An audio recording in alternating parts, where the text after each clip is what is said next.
ค่ะวันนี้เรากลับมาอีกครั้งหนึ่งแล้วเราจะมาพูดถึงเรื่อง business turnaround ซึ่งก็คือการมากอบกู้ธุรกิจของคุณวันนี้คุณสตีฟจะมาแบ่งปันให้เราฟังถึงเทคนิคเรื่องของแซนด์วิช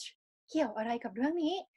บัฟเฟอร์ทำยังไงที่เราจะเป็นเหมือนกันชนระหว่างทีมของเราทำยังไงให้ทีมของเรารักกันและที่สำคัญก็คือวิธีการที่คุณจะบริหารจัดการความเครียดของคุณและความเครียดของทีมคุณได้ด้วยมือถือเพียงเครื่องเดียวเรามาค้นพบคำตอบกันได้ที่นี่เลยครับ Hi everyone, welcome to today's show, and today we're talking about business turnarounds. Steve's going to talk about sandwiches, buffering to protect your teams, and also how to manage your stress and your team stress with a mobile. Stay tuned.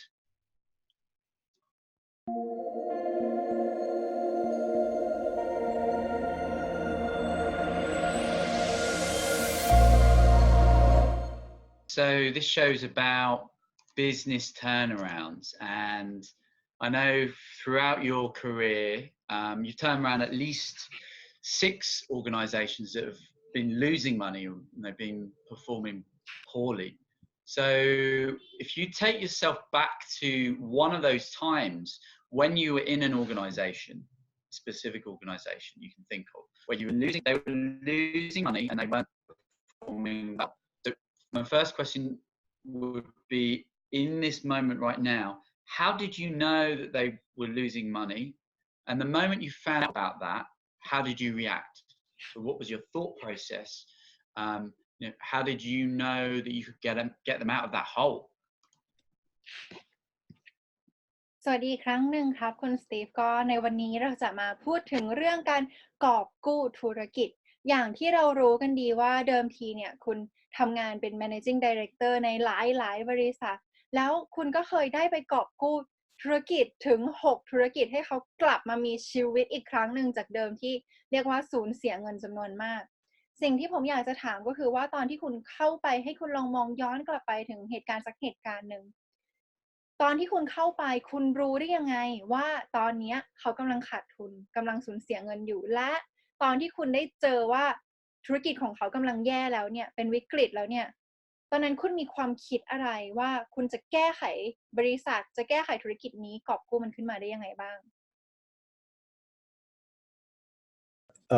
The answer is quite simple. It's pretty easy to tell when a business unit is in trouble, but I'll give you a very specific example. In 2014, I joined a major international aerospace company as managing director. And when I got there, the reason I was hired was because the business unit was in deep trouble. And basically, we already had the KPIs to prove this. So typically, KPIs are based on cost, quality, and schedule. And the cost side is measured in what we call EBITDA. So it's earnings before income tax, depreciation, and amortization. And so this particular business unit was losing in the order of 20% of bottom line, okay, profit, negative 20%. The on-time delivery was in the 50% range. And the quality level in manufacturing terms, we had defects of more than 10,000 defects per million. Okay, so we measure in defects per million in this industry. And so, this is in an airline industry, and we're a tier 1 supplier to Airbus and Boeing, both of which have penalties if you're late, okay, on delivery. And so the company was accruing penalties on a daily basis because you got to realize Airbus and Boeing have airplanes sitting in factories, and the supply chains of those are so well timed that basically it's known exactly when the seats need to be there, when the galleys need to be there, when the wings need to be put on. And if something's delayed and you don't have the galley, you can't fit it in the door, okay? And so then it becomes you've delayed the entire airplane, and then you've got some Saudi Arabian prince is really angry because he can't get his A380 on time or whatever. So for me, it becomes very obvious because of the KPIs and because of customers complaining. คำถามนี้เนี่ยผมตอบได้ง่ายมากเลยแหละจากประสบการณ์ก็ ขอเล่าถึงเหตุการณ์หนึ่งในปี 2014 ตอนนั้นเนี่ยผมไปทำงานให้กับบริษัทที่เขาผลิตชิ้นส่วนเครื่องบินระดับนานาชาติตอนนั้นที่เขาจ้างผมเข้าไปเพราะว่าธุรกิจของเขามันแย่แล้วแหละคือจริงๆในธุรกิจเวลาที่เราจะดูว่าเขาทำได้ดีหรือไม่มันจะมี KPI ของมันอยู่แล้วซึ่งก็จะเป็นตัวเลขต่างๆอย่างในที่นี้ผมเข้าไปดูแล้วว่ากำไรเนี่ยติดลบจากที่ควรจะเป็นไปแล้ว 20% ดูเรื่องของการส่งของตรงเวลาเนี่ยมีเปอร์เซ็นต์อยู่แค่ 50% คือครึ่งเดียวและเราก็จะนับจำนวน defect ก็คือเหมือนแบบตำหนิที่มันเกิดขึ้นในตอนนั้นอยู่ที่ 10,000 ต่อ 1 ล้านชิ้นซึ่งถือว่าค่อนข้างเยอะก็รู้แล้วว่าตอนนี้ธุรกิจนี้ไม่ค่อยดีสักเท่าไหร่อีกอย่างหนึ่งถ้าเราลองนึกถึงธุรกิจในด้านของการประกอบเครื่องบินเนี่ยมันก็จะมีชิ้นส่วนของมันเช่นปีกที่นั่งประตูต่างๆถ้าหากว่าส่วนใดส่วนหนึ่งมันส่งของมาช้ามันทำให้เครื่องบินทั้งเครื่องเนี่ยทั้งลำอ่ะมันประกอบช้าลงดังนั้นบริษัทตอนนั้นก็จะต้องจ่ายค่าเสียหายค่าบทลงโทษตรงนี้เนี่ยทุกวันเลยที่เขาส่งของช้าผมก็รู้แล้วว่ามันเกิดปัญหาเราดูจากอะไรล่ะหลักๆเลยคือ1ดูจาก KPI ดูจากตัวเลข2คือเราดูแล้วเราเห็นแล้วว่าลูกค้าบ่นลูกค้าคอมเพลนมาว่าเฮ้ยทำไมส่งของช้านู่นนี่นั่นอันเนี้ยก็ชัดเจนแล้วครับ Okay, Steve. So I'm a business leader. My profit's down, say 30%. My delivery on time's down is at 50%. I've got all these other metrics that I measure are just way lower than what they should be. How do I get out of this? What is the process? If you were to transport your mind into mine as a business leader, what would you suggest I do in this moment now? ถ้าสมมติว่าตอนนี้ผมเป็นนักธุรกิจคนนั้นเลยผมมี KPI ดูตัวเลขแล้วว่ากำไรลดหายไป 30% ส่งของลูกค้าช้าไป 50% ตอนนี้ตัวเลขแต่ละอย่างธุรกิจแย่แล้วถ้าหากว่าคุณจะสามารถถ่ายโอนสมองของคุณมาหาสมองของผมได้ผมควรที่จะต้องคิดยังไงผมจะแก้ไขปัญหาแล้วหลุดออกจากสถานการณ์นี้ได้ยังไงบ้างครับ Well, Matt, this one is going to be a little bit more difficult to answer than most of mine because this is taking, 30 years experience, 38 years of experience and saying, okay, how do I teach somebody what to do? But bottom line is I believe that the first step is putting metrics on key processes, okay? When you put a metric on something, for example, if you're concerned about your body weight, you weigh yourself every day, okay? So you have a metric. And when you're weighing yourself every day, you have more of a tendency that your weight's going to go down than if you don't, okay? Because it's proven that when you put a metric or a KPI onto something, that it will start improving without doing anything, okay? Just because you're aware of it. So then the rest of it becomes, there's two ways to fix financial issues, okay? Matter of fact, I just released a quote today on LinkedIn about this. And one way I called the machete approach, okay, which is cut, okay? Cut cost. And it's cut employees, it's cut training, it's cut. The other way is what I consider the more intelligent way, which is to improve your business systems, to improve your process yields, to improve your processes, implementing things like lean manufacturing and so forth. And so I'm a proponent of that more than I am machete style. And, so the first thing is we say, well, what do we have to do? We have to understand where the real root causes of the problems are, okay? And typically delays in delivery, everything is almost always associated with a problem in the production area, okay? And the problem means that you're building something and it has a problem, it gets rejected and you have to rebuild it again. And then that creates disharmony in the process in the production areas. And so my approach in manufacturing, the reason I've been successful managing large organizations is because I always focus on fixing problems. So when I fix problems, I don't focus on fixing finances because finances, I believe, are a indication of what's happening in your business. What I focus on is the problem and what we call the value stream, okay? So the value stream is where all the value is added in your process. So you have a supply chain that provides materials, typically in manufacturing. You issue parts to production. You then start making parts. You know when something starts to fail in a process, whether it's step 1, 2, 3, 4, and you start identifying where these problems start occurring as early in the production process as you can. Now, in the aerospace business I was running, we had, many steps in the process. And so if I waited until, let's say, step 10 to fix a problem, when I could have fixed it in step 2, then it's a really big issue.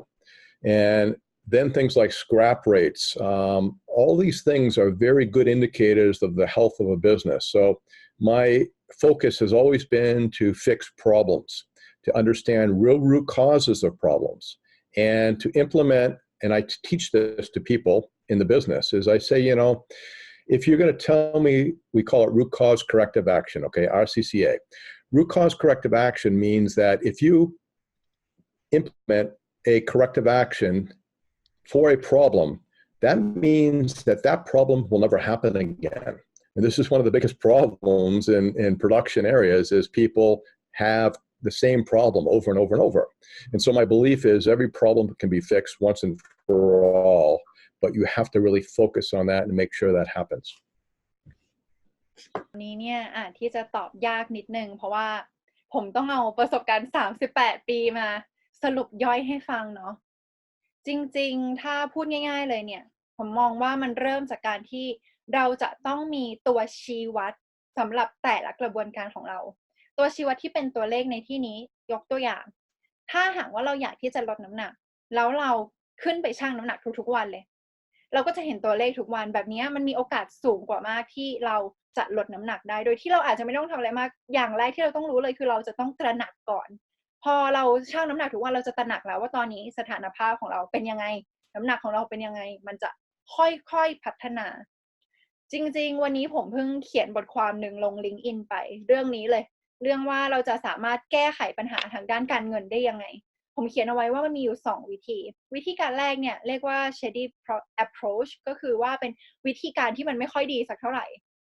วิธีการนี้คือทำอะไรล่ะวิธีการนี้ก็คือการตัดลดค่าใช้จ่ายไปเราก็ไล่พนักงานออกหรือว่าเราก็จะไม่มีการอบรมหรือว่าตัดสวัสดิการอะไรก็ว่าไปคือตัด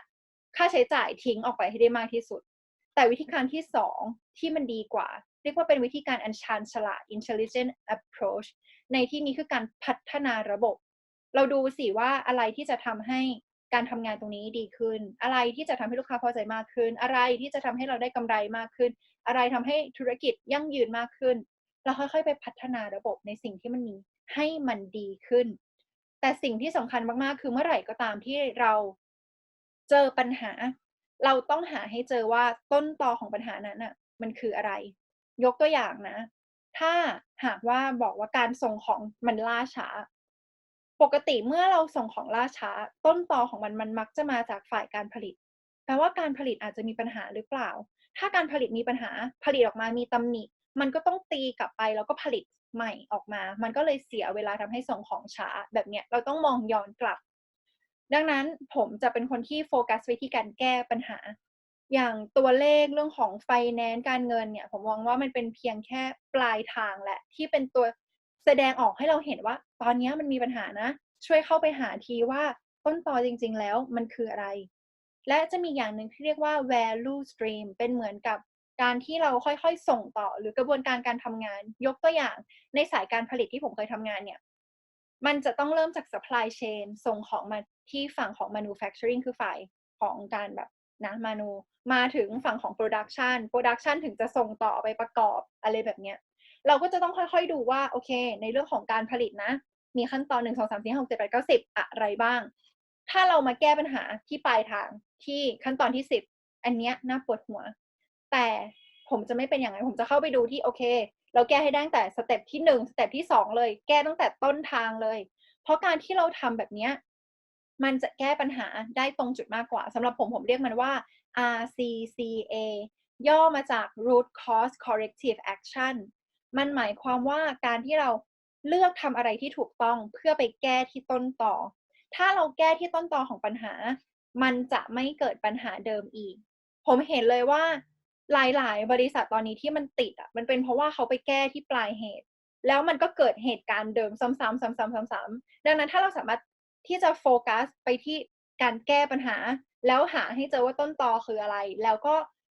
พยายามที่จะแก้ที่ต้นตอตรงนั้นไม่ให้มันเกิดขึ้นอีกอันเนี้ยมันก็จะจบ Awesome, Steve. So that's a great structure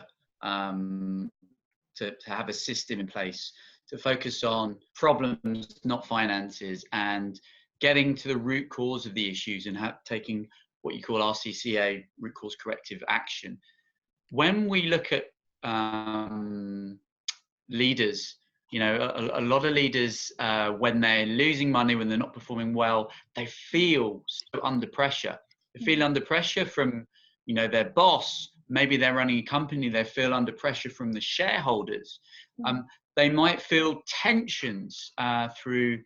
the employees that they manage. How do you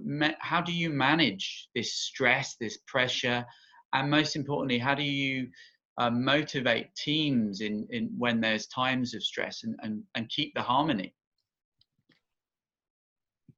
ขอบคุณครับที่คุณบอกมาเนี่ยก็คือให้เราโฟกัสไปที่การแก้ปัญหาไม่ใช่โฟกัสไปที่ตัวเลขทางการเงินถูกไหมเพราะว่าตรงนี้เนี่ยมันจะเป็น RCCA ก็คือการกลับเข้าไปแก้ปัญหาที่ต้นตอให้มันถูกจุด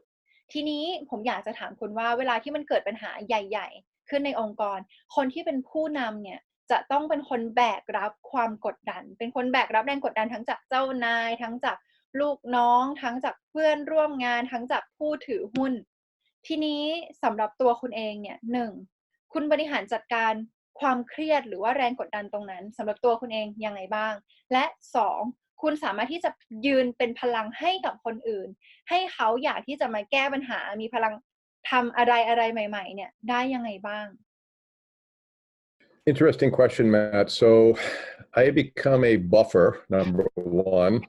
between my management and the people below me, because what I don't want to do is I don't want to have, let's say, a lot of pressure being put on me and consequently put a lot of pressure on my team out of frustration, because then that becomes not so good. And the same thing, I mean, if my team is very frustrated, I don't want to complain to my management that, you know, my team's frustrated. So I become this buffer in between. And then, you know, there's always going to be deadlines. There's always going to be issues. And in a global market now, there's many mergers and acquisitions and things that are taking place. So it creates a lot of pressure on organizations. And so I believe that a true leader, number one, has to be a very good communicator of things and represent his team well. So I've always been a person where, you know, if I feel something that needs to get done, then I have the ability to be able to be quite persuasive when it comes to management. Like, for example, in my last factory, we had the air conditioners were like 18 years old, and the temperature was like 40 degrees C inside the factories, and the previous managing director could never get anything approved. And so I went for the capital expenditure, we call it budgeting, and I had pictures of people basically sweating and this and that. And I said, listen, this is a very simple decision. I said, you know, we owe it to the people to give this, blah, blah, blah. And it was done. And the people got the air conditioner and everybody was happy. Work productivity improved and so on. So then and what that does is it creates, you know, much better harmony. So with the team, the people that work under me, what I want to do is I want to create a harmonious working relationship. So I focus a lot on what I call conflict avoidance and conflict management, where people, sometimes if they're peers to each other, they want to argue or maybe look better than the other. And so I use certain techniques to go in and quell those issues. I also use kind of a sandwich approach in my management technique. So a lot of people are just top down, but what I do is I do top down and bottoms up. And so it's a sandwich. And so basically I get people moving from the top down, but I also get people moving from the bottom up, and it's a lot more effective this way. And so also investing a lot in team building, and, you know, and training and actually team building and developing harmonious relationships in the workplace. My last organization, I sent, I think it was 16 of my top management staff became NLP practitioners. That was an 8-day, course. And so, but I felt that was very important because NLP is such an integral part of the psychology of the workplace. And, that's why I trained the people in this, and they got certified. So yeah, and the people that work under me, making sure that the pain doesn't go from here downward and from here upward, but instead there's a buffer in between, and then balancing it all the time. ที่นี้เนี่ยผมทำตัวเป็นบัฟเฟอร์ทำตัวเป็นเหมือนคนที่รับแรงกระแทกจากทั้งสองฝั่งทั้งจากคนที่อยู่เป็นผู้บริหารระดับสูงและจากคนที่เขาทำงานอยู่ข้างล่างเพื่อให้ทุกคนน่ะเขามาสื่อสารอยู่ตรงนี้ให้เขามากระแทกมาชนกันดังนั้นน่ะผมรู้ว่าตอนนี้เวลาทำธุรกิจในตลาดมันมีเรื่องของ merger กับ acquisition เยอะก็คือการที่เขาอยากจะควบรวมบริษัทมาซื้อบริษัทเรามันมีความตึงเครียดอยู่ในบริษัทอยู่แล้วแต่คนที่เป็นผู้นำที่แท้จริงคือคนที่คอยเป็นคนสื่อสารถ้าเราทำงานด้วยกันเป็นทีมแล้วทีมของเรารักกันน่ะยังไงมันก็ไปต่อได้ยกตัวอย่างเช่นมันมีครั้งหนึ่งที่ในโรงงานของผมเห็นแล้วว่ามีปัญหาเรื่องของแอร์เนี่ยมันอยู่มาประมาณ18 ปีแล้วมันก็เสียคือเปิดออกมาเนี่ยอุณหภูมิประมาณ40 องศาคนที่เขาทำงานเขาก็ร้อนแต่ว่าเขายื่นข้อเสนอขึ้นไปหาคนที่อยู่ในเป็นชั้นผู้บริหารระดับสูงเท่าไหร่เนี่ยก็ไม่มีใครตอบรับไม่มีใครสนใจสิ่งที่โค้ชสตีฟทำก็คือโค้ชสตีฟเป็นเหมือนผู้รับฟังเขารับฟังแล้วเขาก็ถ่ายรูปของคนที่ทำงานเหงื่อตกใหญ่เลยเนี่ยแล้วเอาไปเสนอไปช่วยคุยให้จนสุดท้ายเรื่องนี้มันก็ได้รับการอนุมัติคนทุกคนที่ทำงานภายใต้คุณสตีฟก็ได้แอร์ใหม่เขาก็ได้ทำงานในอากาศที่มันดีขึ้นกว่าเดิมเขาก็สามารถผลิตได้มากกว่าเดิมสุดท้ายคือตัวเลขมันก็ดีขึ้นก็คือเนี่ยแหละคือผมมองว่ามันคือเรื่องการที่เรารับฟังการที่เราเป็นทีมเดียวกันกับเขาการที่เราให้ความสำคัญกับความสามัคคีอย่างผมจะมีสิ่งหนึ่งที่เรียกว่าผมหลีกเลี่ยงการที่เขาจะมาปะทะกันหลีกเลี่ยงการที่เขาจะมาโต้เถียงโต้แย้งกันเมื่อไหร่ก็ตามที่ใครเขาจะทะเลาะกันหรือมีอะไรมาหาผมเป็นบัฟเฟอร์ตรงกลางเอาไว้ให้คือผมทำงานเหมือนกับว่าเป็นแซนด์วิชเนี่ยมันก็จะต้องมีทั้งจากข้างบนและจากข้างล่างผมคือตัวตรงกลางคือผมรับออเดอร์จากทางคนข้างบนผมฟังพวกเขาและผมฟังคนข้างล่างด้วยแล้วผมก็เป็นคนกลางเพื่อที่จะให้ทุกคนเนี่ยกลายมาเป็นทีมเดียวกันให้เขาเรียกว่าสมัครสมานกลมเกลียวกันนะและอีกอย่างหนึ่งที่ผมทำก็คือผมลงทุนในเรื่องของการอบรมในเรื่อง team building ให้เขาสนิทกันให้เขารักกันและสำหรับส่วนของ top management ที่เป็นผู้บริหารระดับสูงล่าสุดผมส่งไปหลายคนเลยแหละให้เขาไปเรียนคอร์ส8 วันให้กลายมาเป็น NLP practitioner เพราะผมรู้สึกว่า NLP สำคัญมากในการบริหารองค์กรในการที่จะอยู่กับผู้คนนี่คือสิ่งที่ผมให้ความสำคัญให้ทุกคนรักสามัคคีกัน Thanks, Steve. You mentioned, about being a buffer between management and the people in the organization, and avoiding conflict avoidance and conflict management, and giving to the team, giving them team building activities to bring them together, develop them with training. One element I think is really important in tense times where it's difficult to manage staff and manage yourself, is because of stress. So when you have a lot of stress, it affects your decision making, leaders' decision making. How do you manage stress in these situations, and how do you manage your team's stress? อย่างที่คุณแบ่งไปเนี่ยคุณบอกว่าคุณเป็นบัฟเฟอร์ใช่ไหมระหว่างทั้งฝั่งของผู้บริหารแล้วก็ฝั่งคนที่ทำงานข้างล่างคุณแล้วก็จะต้องมีเรื่องของการเรียกว่าลดแรงกระแทกพยายามทำยังไงให้เขาไม่ปะทะกันไม่โต้เถียงกันแล้วก็ให้เขารักกันด้วยกันมีการอบรมมีการทำกิจกรรมทีมบิลดิ้งแต่ในการทำงานเนี่ยแน่นอนว่า มันก็จะมีเรื่องของความเครียดหลายๆครั้งเวลาที่เราเครียดมันส่งผลต่อการทำงานของเราส่งผลต่อการตัดสินใจของเรา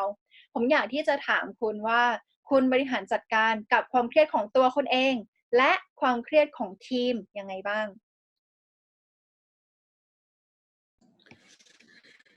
Well, Matt, so how do I manage my stress, first of all? And,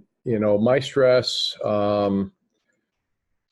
in the past, I mean, this has been a progression for me through the years. And now I'm quite good at managing my stress. It's really being able to anticipate stressors, anticipate the fact that you're getting stress so that you can start cooling down before you get too far. Because I think in stress, this is what I teach a lot of my people actually that I coach is there's a technique. What I do is I say, take your phone, and this can be about stress, but it can also be about your happiness level. It can be about maybe getting angry, getting sad, whatever, any emotion. What I do is I tell people, I say, okay, set an alarm on your phone for every hour. And basically, when that alarm goes off, what you want to do is you ask yourself the question, how stressed am I on a scale of 1 to 10? And,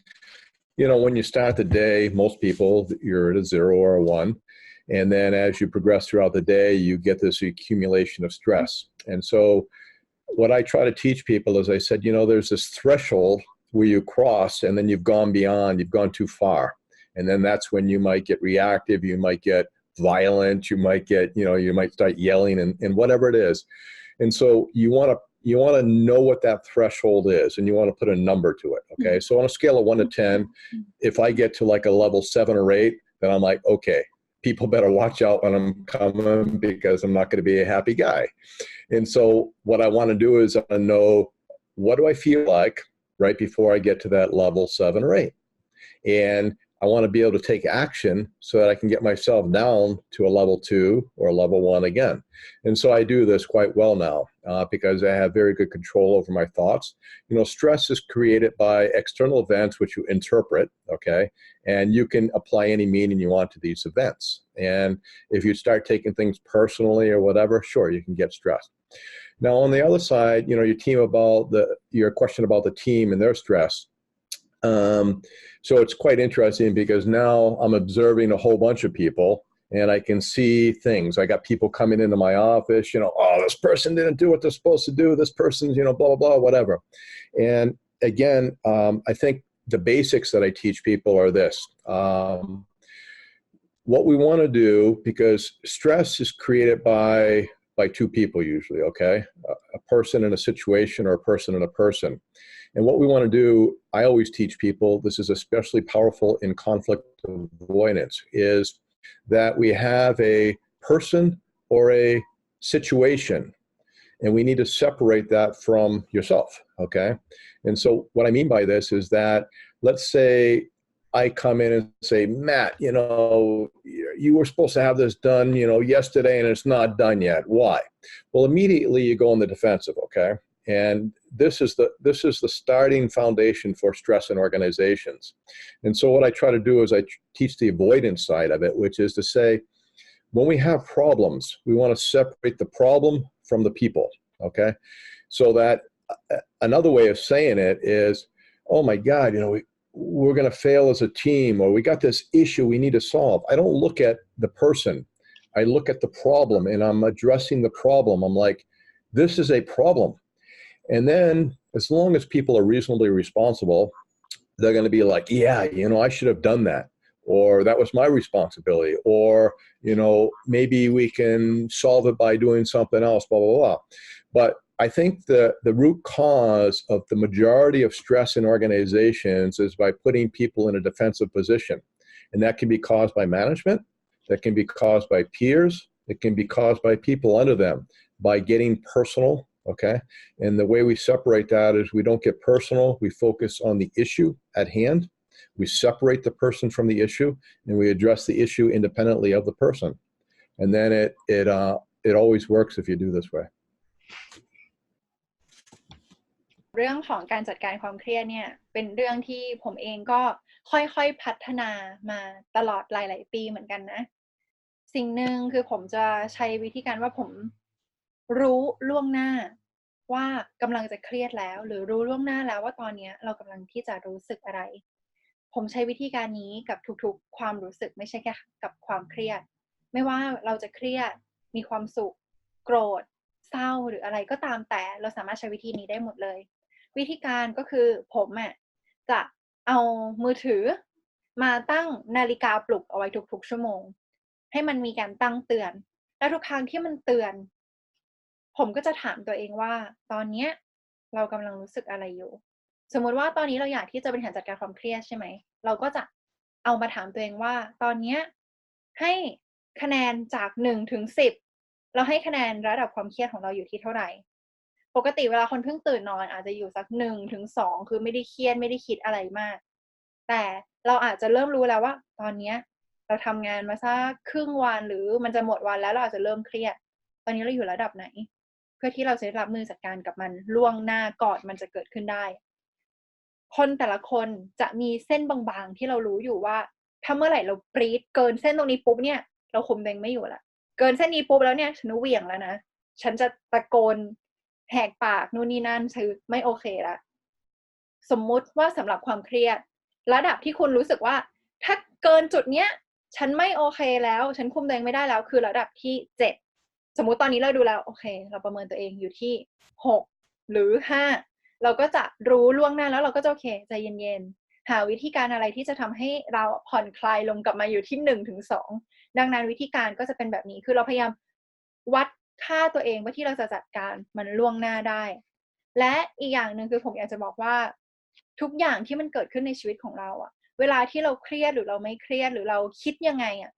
มันมักจะเกิดจากปัจจัย2ปัจจัยเสมอคือ1ถ้ามันไม่ใช่ระหว่างคนกับเหตุการณ์มันก็จะเป็นระหว่างคนกับคนอีกคนนึงประเด็นคือสิ่งที่เกิดขึ้นมันก็เป็นเพียงแค่สิ่งที่เกิดขึ้นเราจะรู้สึกยังไงกับมันเราจะเครียดกับมันไหมหรือเราจะไม่คิดอะไรเลยมันขึ้นอยู่กับวิธีการที่เราให้ความหมายกับเหตุการณ์ที่เกิดขึ้นนั้นและสิ่งหนึ่งที่สำคัญมากๆเลยผมยกตัวอย่างนะคนเราหลายครั้งเวลามันเกิดปัญหาเรามักจะจู่โจมเข้าไปหาคนตัวบุคคลซึ่งพอเขาทำแบบนั้นมันจะเหมือนกับคนรีบตั้งการ์ดขึ้นมาทันทีเช่นถ้าผมบอกกับแมทว่าแมทผมบอกให้คุณทำเรื่องนี้เสร็จตั้งแต่เมื่อวานแล้วทำไมคุณถึงยังทำไม่เสร็จเนี่ยทำไมคุณถึงนู่นนี่นั่นแมทจะรู้สึกทันทีว่าตอนนี้ฉันรู้สึกว่าโดนโจมตีฉันโดนจู่โจมอยู่เขาก็จะตั้งการ์ดจะรู้สึกว่าฉันต้องปกป้องตัวเองคนก็จะไม่สื่อสารกันไม่อยากคุยละรู้สึกแบบไม่โอเคทันทีนั่นคือสิ่งหนึ่งที่ผมจะไม่ทำผมมองว่าเวลาที่เรามีปัญหาก็คือปัญหาแต่มันไม่ได้เป็นเรื่องเดียวกันกับบุคคลหมายความว่าคนคนนั้นไม่ใช่ปัญหาแต่คนคนนั้นแค่มีปัญหาเราอยากจะแก้ที่ปัญหานี้เราก็จะดูว่าโอเคตอนนี้เรามีปัญหานี้นะถ้าเราไม่แก้ปัญหานี้ทีมแย่แน่ๆเลยเรามาช่วยกันแก้ปัญหานี้กันเถอะผมจะมองแบบนี้คือผมจะแยกระหว่าง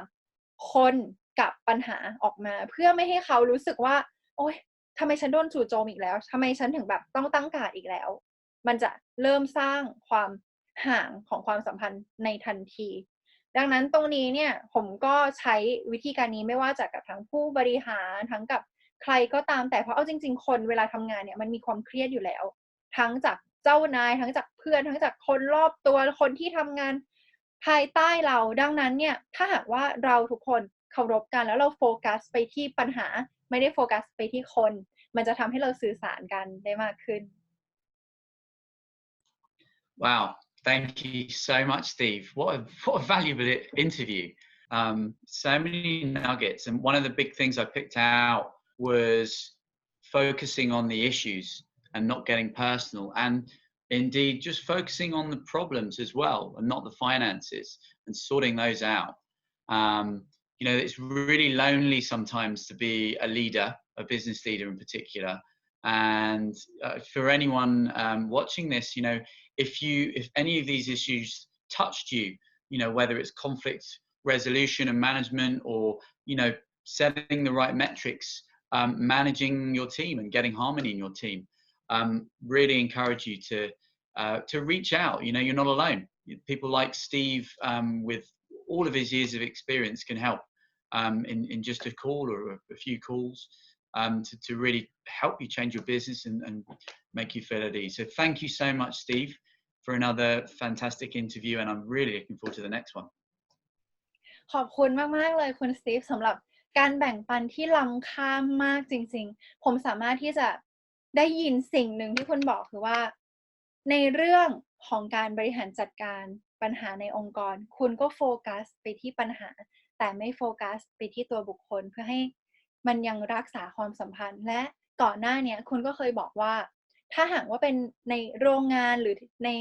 พื้นที่ที่คุณเคยทำงานมาเนี่ยคุณเองก็โฟกัสไปที่ตัวปัญหาแต่ไม่ได้โฟกัสไปที่ตัวเลขโฟกัสไปที่การแก้ไขปัญหาที่ต้นต่อตรงนี้เนี่ยมันเป็นอะไรที่ผมเชื่อจริงๆว่าใครที่เป็นผู้นำคุณคงเคยมีประสบการณ์คล้ายๆกันและสิ่งที่สตีฟบอกมันอาจจะไปช่วยปลดล็อกปัญหาที่คุณเจออยู่ได้หลายครั้งการเป็นผู้นำมันเป็นอะไรที่ดูโดดเดี่ยวและค่อนข้างที่จะเหงายิ่งสูงยิ่งหนาวแต่ผมอยากจะบอกกับคุณว่าถ้าหากว่าตอนนี้คุณเจอปัญหาคล้ายๆกันเจอปัญหาเรื่องของทำยังไงให้มันไม่มีแรงปะทะในองค์กรทำยังไงให้คนทุกคนในองค์กรเขารักสามัคคีกันทำยังไงที่คุณจะสามารถตั้ง KPI หรือว่าจะมีเมทริกมีตัวเลขในการวัดผลสิ่งต่างๆ performance ในองค์กรสามารถมาพูดคุยกับเราได้นะเพราะคนตรงนี้คุณสตีฟโค้ชสตีฟเป็นคนที่มีประสบการณ์และเขาพร้อมที่จะให้คำปรึกษากับคุณครับคุณไม่ได้อยู่คนเดียว All right, everybody. Thank you so much for today. And it's been a pleasure working with such a great team with NLP coach Matt and Mastermind Melon. I'm so proud to work with people like this. And we really work hard on producing these types of videos and things, and we really appreciate you guys subscribing. Ring the bell so that next time our video comes up, you get automatically notified. Press like, share it with your friends. And also, please note down below, we've got links for myself, for my website. I got a free ebook, Learn How Your Mind Works and How to Change Your Life. And then I'll just let Matt add his in real quickly and Kun Melon. Yeah, sure. Thanks, Steve. And, it was a pleasure to interview you today. In terms of, if you wanted to explore your own mind with probing questions, if you have a challenge or if you want to kind of uncover some of the strengths you have in life, then feel free to reach out to me as well. The link should be below and you can connect with me on Facebook. Thanks, Steve. สำหรับคุณสตีฟก็ต้องขอบคุณทุกท่านอีกครั้งหนึ่งในวันนี้ต้องบอกว่าทีมงานของพวกเราทุกคนเนี่ยตั้งใจมากๆในการที่จะสร้างวิดีโอเหล่านี้เพื่อแบ่งปันให้กับผู้คนดังนั้นนะคะคุณสามารถที่จะ subscribe ของช่อง Infinity Achiever ได้2อย่าลืมติดดาวด้วยนะคะเวลาที่เรามีวิดีโอใหม่เนี่ยมันจะได้เด้ง notification ขึ้นมา3อย่าลืมกดไลค์กดแชร์และก็ทางด้านล่างนี้ยังมีลิงก์ที่คุณจะดาวน์โหลด e-book ของคุณสตีฟฟรีๆได้ด้วยค่ะและในส่วนของคุณแมทเองก็เป็น NLP coach ดังนั้นถ้าหากว่าใครอยากที่จะมาเรียนรู้เพิ่มเติมเกี่ยวกับ mindset อยากแกะรอยอยากสมองของตัวเองบ้างสามารถที่จะ contact คุณแมทได้เลยนะคะและสำหรับในตัวของเมลอนเองค่ะก็เป็นพิธีกรถ้าหากว่าคุณสนใจนะคะสามารถที่จะกดลิงก์ด้านล่างนี้ได้เลยค่ะแล้วเจอกันนะคะ